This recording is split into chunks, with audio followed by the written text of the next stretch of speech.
Hamas ও ইসরায়েলের মধ্যে চলছে প্রথম পর্যায়ের যুদ্ধবিরতি। এর আওতায় তৃতীয় দফায় ৭ বন্দীকে মুক্তি দেওয়ার কথা জানিয়েছে হামাস।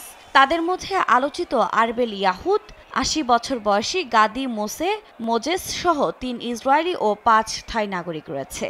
গাজার সময় বৃহস্পতিবার তাদের মুক্তি দেওয়া হবে। বুধবার মধ্যস্থতাকারী দেশ কাতার ও মিশরের মাধ্যমে এসব জিম্মিদের নামের তালিকা দেয় হামাস। এর পরপরই ইসরায়েলের পক্ষ থেকেও বিষয়টি নিশ্চিত করা হয়। গণমাধ্যম বলছে গাজায় এখনও ৬ থাই নাগরিক ও ১ নেপালি রয়েছে। এর আগে জিম্মি ১ তানজানিয়ান ও ২ থাই নাগরিক নিহত হয়। এদিন চুক্তি মেনে ৩০ শিশুসহ ১১০ ফিলিস্তিনিকে কারাগার থেকে ছাড়ার কথা রয়েছে ইসরায়েলের। জিম্মি চুক্তির কয়েক ঘণ্টা পরই নেতানিয়াহু প্রশাসন ফিলিস্তিনিদের ছাড়বে বলে জানা গেছে।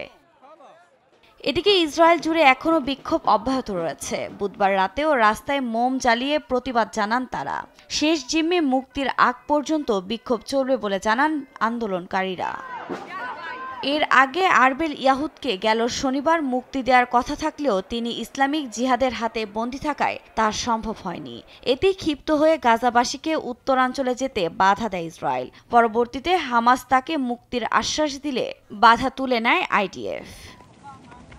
এমন পরিস্থিতিতে যুদ্ধবিরতি এবং চুক্তির দ্বিতীয় ধাপ বাস্তবায়ন নিয়ে আলোচনা করতে ইসরায়েল পৌঁছেছেন ডোনাল্ড ট্রাম্পের মধ্যপ্রাচ্য বিষয়ক বিশেষ দূত স্টিভ উইটকফ।